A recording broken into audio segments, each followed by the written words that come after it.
ఇది దైవవాక్యం వేకువవాక్యం ఇది దైవవాక్యం వేకువవాక్యం ఇది దైవవాక్యం వేకువవాక్యం ఇది దైవవాక్యం.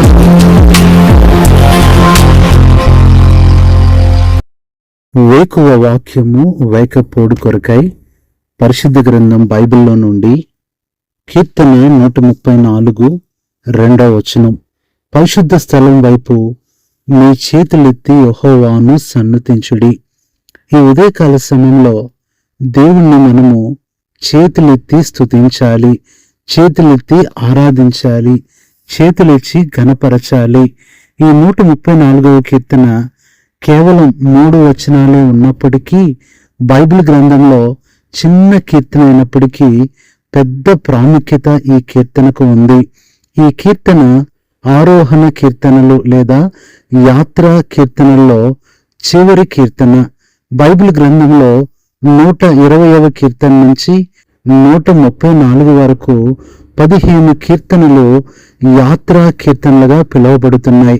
పండుగ సమయంలో యెరూషలేమునకు వెళ్తూ వస్తూ ఇశ్రాయేలీయులు పాడే కీర్తనలని దీని గురించి చెప్పబడుతుంది.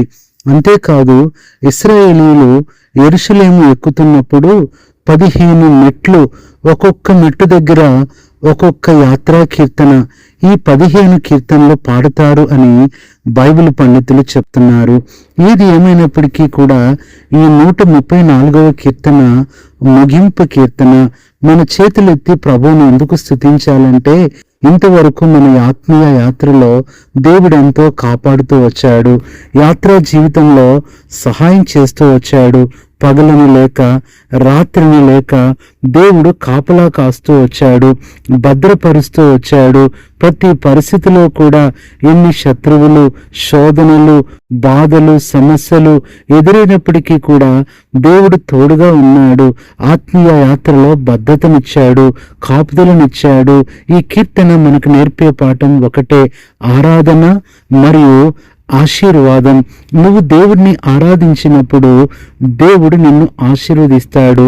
ఆరాధన, ఆశీర్వాదం అనేవి విడదీయలేని పదాలు. ఈ కీర్తన ఎవరు రాశారు అనేది మనకు తెలియదు, కానీ యాత్రా కీర్తనల్లో ఆసాపు కానీ, దావీదు కానీ, సొలొమోను కానీ ఎవరో ఒకరు రాసి ఉండొచ్చు అంటున్నారు. ఏది ఏమైనప్పటికీ కూడా ఎందుకు మనము మన చేతులెత్తాలి? మన చేతులెత్తినప్పుడు దేవుడు మనకి ఏమిస్తాడు? ఈరోజున ప్రియ సహోదరి, సహోదరుడా, మనుషుల వైపు చేతులెత్తుతున్నావా? మనుషుల ముందు చేతులెత్తుతున్నావా?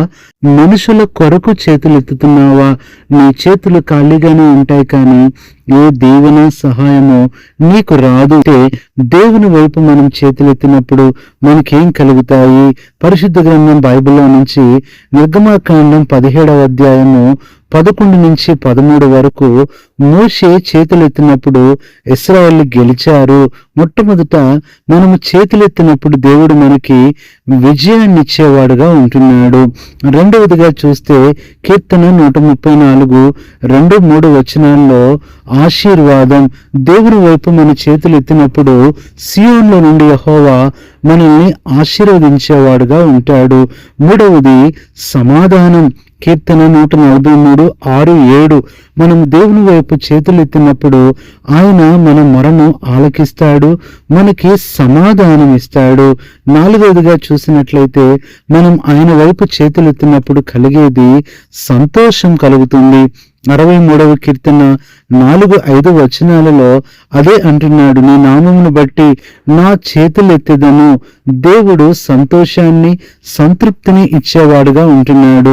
5వదిగా చూసినట్లయితే క్షమాపణ, దయ మనకు దొరుకుతుంది. విలాప వాక్యములు 3:41 మన దేవుని వైపు మన చేతులు ఎత్తుదము రండి. నిజమే, దేవుడు కనికరాన్ని, దయను మన పట్ల చూపించేవాడుగా ఉంటున్నాడు. ఇది 5వదిగా చూస్తున్నాము. 6వదిగా చూసినట్లయితే దేవుని వైపు చేతులు ఎత్తినప్పుడు మనకి బలము కలుగుతుంది. 143వ కీర్తన 6వ వచనము, దేవుని వైపు మన బలహీనతలో, మన నిస్సహాయ స్థితిలో, మన ప్రాణము తృష్టగొన్నప్పుడు దేవుడు మనల్ని తన శక్తితో, బలముతో నింపేవాడుగా ఉంటున్నాడు. ఇది 6వదిగా చూస్తున్నాము. 7వదిగా చూసినట్లయితే ప్రభు వైపు మనం చేతులు ఎత్తినప్పుడు మన జీవితంలో ఎంతో గొప్ప నెమ్మది, సంతోషం కలుగుతుంది. 143వ కీర్తన 6-7 వచనాల్లో, నేను నీ వైపు చూచి నా చేతులు చాపుచున్నాను, నాకు ఉత్తరమిమ్ము. ఆయన వైపు చూచినప్పుడు తప్పనిసరిగా నీ ప్రార్థనలకు జవాబు కలుగుతుంది. ఈరోజున ప్రియ సహోదరి, సహోదరుడా, ఇంకా నీ చేతులు మనుషుల వైపు ఎత్తుతున్నావా? ప్రభు వైపు ఎత్తు. నీ చేతులలో ఆయన నీకు కావలసింది ఉంచుతాడు. నీ చేతులలో ఆయన నీకు కావలసింది ఇస్తాడు. నువ్వు అడిగిన దానికంటే ఎక్కువే ఇస్తాడు. కాబట్టి ఈరోజే ఆయన వైపు చేతులెత్తు. ఆయన వైపు చేతులు ఎత్తడం అనేది ఏం చూపిస్తుందంటే ఆయనకు నువ్వు అప్పగించుకోవటం, ఆయన మీద ఆధారపడటం, ఆయనను ప్రేమించటం, ఆయనకు నిన్ను సమర్పించుకోవటం. ఇంకా మనుషులకు నీ చేతులు ఇచ్చావేమో, లోకస్తులకు నీ చేతులు ఇచ్చావేమో, నీ చేతుల్లో ఇంకా లోక సంబంధమైనవి ఉన్నాయేమో, వాటిని విడిచిపెట్టి ఆయన వైపు చేతులెత్తు.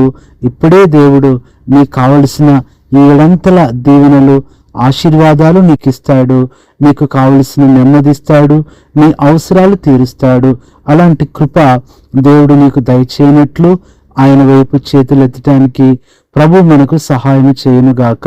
పరిశుద్ధుడైన తండ్రి, ప్రభువైన యేసుక్రీస్తు నామములో నీ పాదములకు వందనాలు, స్తోత్రాలు చెల్లిస్తూ ఈ ఉదయ కాలంలో పరిశుద్ధాలయం వైపు మా చేతులు ఎత్తాలని, మా చేతులు మీ వైపు ఎత్తినప్పుడు మాకేమేమి ఇస్తారో కూడా గుర్తు చేశారు. ఈ మాటలు వింటున్న మా ప్రియులు ప్రభువా, రోజు ఏదైనప్పటికీ కూడా, వారం ఏదైనప్పటికీ కూడా అదే బలహీనతలు, అదే అనారోగ్యాలు, అదే నిందలు, అదే కన్నీళ్లు, అదే వేదనలతో ఉంటున్నారు. వారం రోజు మారుతుంది కానీ వారి జీవితాలు మారట్లేదు. ప్రభువా, దయచేసి ఇప్పుడే వారి కొరకు నేను కూడా మీ సన్నిధిలో చేతులు ఎత్తుతున్నాను. మా ప్రభువా, మీరే సహాయం చేసి వారికి కృప చూపి ప్రభువా, వారికి ఏదైతే కావాలో అది మీరు అనుగ్రహించమని ప్రార్థన చేస్తున్నాను. నీ బిడ్డలు చేతులెత్తిన వైపు చూస్తున్నారు. కావలసింది ఇప్పుడే వారి చేతిలో ఉంచి దీవించమని కృతజ్ఞతలు చెల్లిస్తూ ఈ దినమంతా తోడుగా ఉండి నడిపించమని మా ప్రభువును రక్షకుడైన యేసుక్రీస్తు నామములో ప్రార్థిస్తున్నాము తండ్రి. ఆమేన్. మన పరమ తండ్రి అయిన దేవుని ప్రేమ, మన ప్రభువు అయిన యేసుక్రీస్తు కృప, పరిశుద్ధాత్మ అన్యోన్య సహవాసం మీ అందరికీ సదాకాలం తోడై ఉండి నడిపించి సహాయం చేయునుగాక. ఆమేన్. ప్రభుదలలో దాచుటకు, కన్నీటినంతటిని తుడుచుటకు, దినమంతా సిద్ధపరచుటకు, దైవ చిత్తం గ్రహించుటకు, ప్రభుదలలో దాచుటకు, కన్నీటినంతటిని తుడుచుటకు, దినమంతా సిద్ధపరచుటకు, దైవ చిత్తం గ్రహించుటకు, వేకువ వాక్యము, ఇది దైవ వాక్యము.